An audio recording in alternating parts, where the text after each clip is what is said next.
தாத்தாவுக்கு கோவில் கட்டி 117 ஆண்டுகளாக 5 தலைமுறைகளாக சிறப்பு பூஜைகள், அன்னதானம் என்ற அமர்க்களப்படுத்தும் பேரன் பேத்திகள் நீலகிரியில் நெகிழ்ச்சி. நீலகிரி மாவட்டம் உதகை ஊராட்சி ஒன்றியத்திற்கு உட்பட்ட நஞ்சநாடு ஊராட்சி மேல்கவட்டி கிராமத்தில் ஆண்டுதோறும் டிசம்பர் மாதம் 30ஆம் தேதி நடைபெறும் பிரார்த்தனை நிகழ்ச்சி பிரசித்தமாகும். ஜோகி மேஸ்திரி என்னும் பெரியவர் மிக சிறப்பான கட்டிட வடிவமைப்பாளர். இவர் ஆங்கிலேயர்களின் பல கட்டிடங்களின் கட்டிய திறமையாளர். ஆங்கிலேயர்களின் பாராட்டுதல்களை பெற்ற இவர் உதகையின் முதல் கட்டிடமான கல்பங்களா கட்டும் பணியிலும் பணியாற்றியுள்ளார். கல்பங்களா முகப்பில் உள்ள கல்வெட்டிலும் இவர் பெயர் உள்ளது. தனது குடும்பத்தினர் மற்றும் ஊர் மக்களுடன் அன்பாய் இருந்து வந்த ஜோகி மேஸ்திரி இறந்த பின் அவரது வாரிசுகள் மேல்கவட்டி ஊரின் நடுவில் அவருக்கு கோவில் கட்டி சிலை வைத்து சிறப்பு வழிபாடுகள் செய்து வருகின்றனர். ஆண்டுதோறும் அவர் இறந்த நாளில் தீப வழிபாடு, சிறப்பு பூஜைகள், அன்னதானம் என்று ஊர் மக்கள் அனைவருடன் இணைந்து பிரார்த்தனைகளுடன் வழிபட்டு வருகின்றனர்.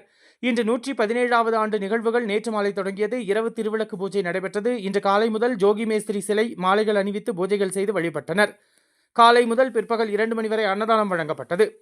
117 ஆண்டுகளாக தொடர்ந்து தாத்தாவுக்கு சிலை வைத்து வழிபட்ட பேரன்கள், பேத்திகள், உறவினர்களின் இந்த செயல் அந்த பகுதியில் உள்ள பொதுமக்களிடையே நெகிழ்ச்சியை ஏற்படுத்தியுள்ளது. இது பற்றி கூறிய பேரன் பேத்திகள், எங்கள் மனதில் வாழும் தாத்தாவுக்கு தத்ரூபமாக சிலை வடிவமைத்து எங்கள் தோட்டத்தில் பிரதிஷ்டை செய்து கோவில் கட்டி வழிபடுகிறோம். குடும்பத்தில் உள்ள மூத்தவர்களுக்கு மரியாதை செய்யும் விதமாகவும், வருங்காலத்தில் இளைய தலைமுறை பிள்ளைகளுக்கு முதியோரின் அரவணைப்பு, அன்பு, பாசம், பரிவு போன்றவை கிடைப்பதற்கு எடுத்துக்காட்டாகவும் இருக்க வேண்டும் என்ற எண்ணத்தில் கோவில் கட்டி சிலையை வைத்து வழிபட்டு வருகிறோம். எங்கள் குடும்பம் பெரியது. ஒவ்வொரு முக்கிய நிகழ்வின் போதும் அனைவரும் வருகை தந்து தாத்தா சிலையை வணங்கி செல்வதால் அவரது தெய்வீக ஆசி கிடைத்தது போன்ற உணர்வு ஏற்படுகிறது. இந்த சிலையை பார்க்க பார்க்க தாத்தா அருகில் இருப்பதாகவே உணர்கிறோம் என்றனர்.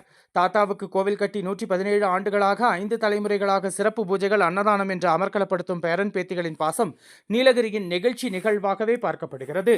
கோவை நீலகிரி செய்திகளுக்காக எமது சிறப்பு செய்தி ஆசிரியர் தமிழ் வெங்கடேசன். ஒவ்வொரு வருடமும் கொண்டாடுகின்றோம்.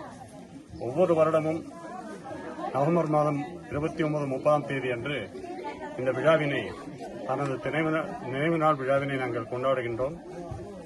ஜோகிமேஸ்வர் குடும்பத்தினர் வாரிசுகள் அனைவரும் சேர்ந்து ஒவ்வொரு வருடமும் ஊர் பொதுமக்கள் உதவியுடன், அவர்களோட ஆதரவுடன் இந்த விழா நடைபெற்று வருகிறது. இந்த மொத்த விழாவையும் நடத்துவது நாங்கள் என்று சொல்வதை விட மேல்கவட்டி ஊர் பொதுமக்கள் என்றுதான் சொல்ல வேண்டும். அவர்களுடைய ஆதரவுடன் ஜோகிமேஸ்திரி குடும்பத்தின் குடும்பத்தார் நாங்கள் இந்த விழாவை சம்பந்தப்பட்ட தேவைப்பட்ட செலவுகளை செய்து வரவுகளையும் பார்த்து நாங்கள் இந்த விழாவினை நடத்தி கொண்டு வருகிறோம். இதற்கு மொத்த ஆசீர்வாதமும் ஸ்ரீமான் ஜோகிமேஸ்திரி அவர்களை சேரும். அவருடைய அந்த மனப்பூர்வமான ஆசி இருந்ததனால்தான் கடந்த 100 ஆண்டுகளாக நாங்கள் கிட்டத்தட்ட 107 ஆண்டுகள் 117 ஆண்டுகள் நாங்கள் இதை செய்து கொண்டு வருகிறோம். ஒவ்வொரு வருடமும் அந்த நவம்பர் மாதம் நாங்கள் அன்னதானம் நடைபெற்று வருகிறது. அன்னதானம் செய்கின்றோம். அன்னதானம் செய்வதற்கு அனைத்து உறவினர்களும் உதவியுடன் நாங்களும் ஒரு சிறு வரியை அது மாதிரி போட்டு எங்களது குடும்பத்தின் சார்பாக இதை செய்து கொண்டு வருகிறோம். மேற்படி சொன்னவர் என்றால் தாத்தா அவர்கள் இன்னும் இதோ கிட்டத்தட்ட 107 ஆண்டுகளாக வரிசையாக நாங்கள் இப்பொழுது 6வது தலைமுறை இந்த விழாவை நடத்தி கொண்டு வருகிறோம். 6வது தலைமுறையாக நடத்தி கொண்டு வருவது எங்களில் அனைவரும் அதை ஒத்துழைத்து இதை செய்கிறோம். இந்த விழாவுக்கு வருகை தந்திருக்கும் எங்களது தங்கைமார்கள், அக்காமார்கள், பக்கத்தூருக்கு அவர்கள் திருமணம் சென்று இருந்த போதிலும் கூட இந்த விழா அன்றைக்கு தவறாமல் கலந்து கொண்டு எங்களை சிறப்பித்து வருகிறார்கள். பெண்கள் அனைவரும், அந்த குழந்தைகளுக்கும் கூட, அக்காவுக்கும் கூட நாங்கள் நன்றி செலுத்திக் கொண்டிருக்கிறோம். இது ஒரு விழா அனைவருக்கும் சிறப்பான விழாவாக இருக்க, இன்னைக்கு நீங்க இந்த பேட்டி எடுப்பதும் கூட அந்த தாத்தாவின் அருள்தான் என்று நாங்கள் நினைக்கிறோம். நாங்கள் இதை எதிர்பார்க்கவே இல்லை. நீங்கள் இந்த பேட்டி எடுப்பீர்கள். நாங்கள் அதை இதுவரைக்கும் அதை பற்றி நினைக்கவும் இல்லை.